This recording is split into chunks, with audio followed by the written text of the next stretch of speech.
and roll than usual. This is the future for the Scottish left. Not common Weal, but holding their demos indoors with a bar. This is way more civilised. I'm only going to say a few words here. This isn't a political gig. We're going to have some comedy, some songs, some theatre in a few minutes. I just wanted to say, first of all, a few thank yous. Above all, I want to say thank you to Dave and everybody at Tangent. They phoned us up. They said, listen, we love this common Weal. You want us to do some design work for you? And we said, yeah, I could do with the logo. And then it spiralled, and then they came back and said, we've got this idea. This idea is about more than just a logo. It's about something that can live outside of politics. Something that can be a thing that people take on board, that they can use, that they can write, that they can understand, that they can display, that we can add art, we can add words, we can use it as the base for saying there's something better and something different out there. I absolutely love this design. The first time I saw it, 4 strokes of a pen. If you were, for example, inclined to spray it on a wall when a police wasn't looking, it would only take you 15 seconds. I'm not encouraging it, I'm just saying if you were that way inclined. Everybody at Tangent has done so much for us. They haven't charged us a penny. They have done everything for nothing. They got us the atomised web design cooperative. They did everything for nothing to putting our website up.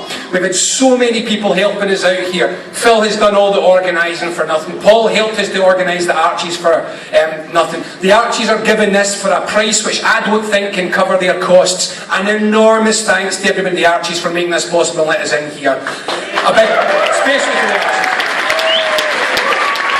And a big thanks also to my darling Mrs. Christina Ertsey here, who made her film, and to Gary, who is the cinematographer for that.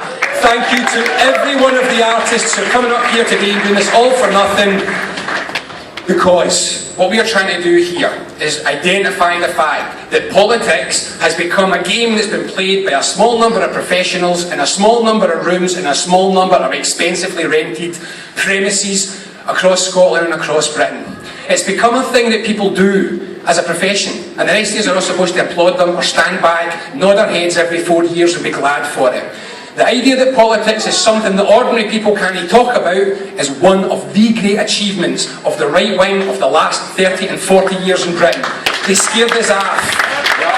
Away in snowboard, away in shop, away and watch the telly, away and watch Premiership football, just don't take a view in your society. Well, to hell with that. We do take a view in our society. We had 800 people register for this today. Thank God everybody didn't come, because we've only got a capacity of 600. There is so much interest in this. There is so much that we can do. We genuinely can take a grip of Scotland just now. As part of Commonweal, I've been travelling around the country. I've been talking to wee meetings and big meetings. I've been talking to political party meetings, community meetings. And I can tell you this, across Scottish politics, the people that want this, the people that want a me first politics, there are not many of them. The people that want Commonweal politics, all of us first politics, I'm meeting them everywhere. You go into the political parties in Scotland, the Greens are completely on board. I've been talking to the SNP at constituencies and branches all over the country. Everyone I'm meeting wants this, a decent politics that puts people first.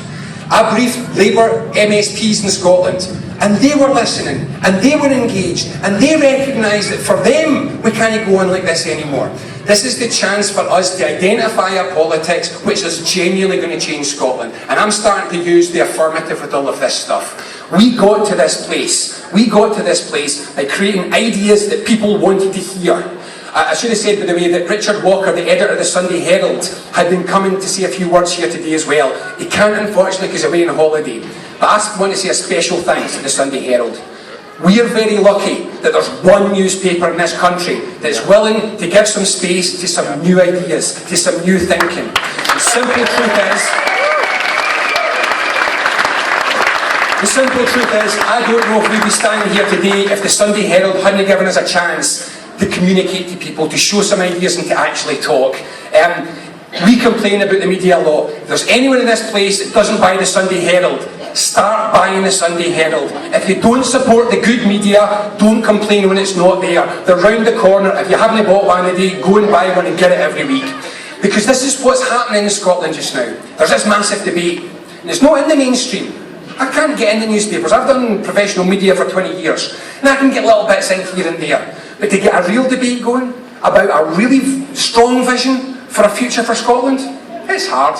They're still doing IFS, accounting this, and another paper from a Whitehall that, and we'll all debate things that nobody really cares about interminably until they all go away for good.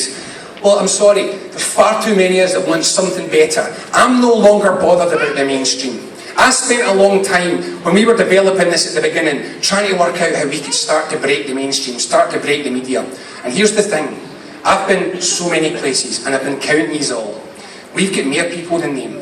The mainstream doesn't have to know we're here anymore, because we are going to take control of the mainstream. And I say it again, whatever happens in the next year, if we can unite the people that want this, and the political parties in Scotland, and the people that want this who are not in the political parties in Scotland, if we can create a popular politics that ordinary people care about and talk about and work, we can take a grip of Scotland. We can decide the future politics of Scotland, and standing around waiting for professional politicians to disappoint us less than they always do does not have to be the way we do this anymore. This is the most amazing chance to get a grip in Scotland.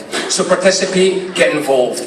We've got t-shirts in the corner, we want to see these. There's stickers, let's get those up. We're going to have posters, we're going to have badges. Let's let Scotland see. Let's take our public space and dominate it for a commonweal future for Scotland. I'm also absolutely obliged to say that with a bookstall around the corner, we don't want to take any of those home. Get magazines, get books.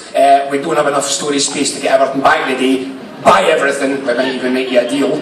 But above all, leave this place today 100% certain that we know what we're doing now. We know the policy programme to change Scotland.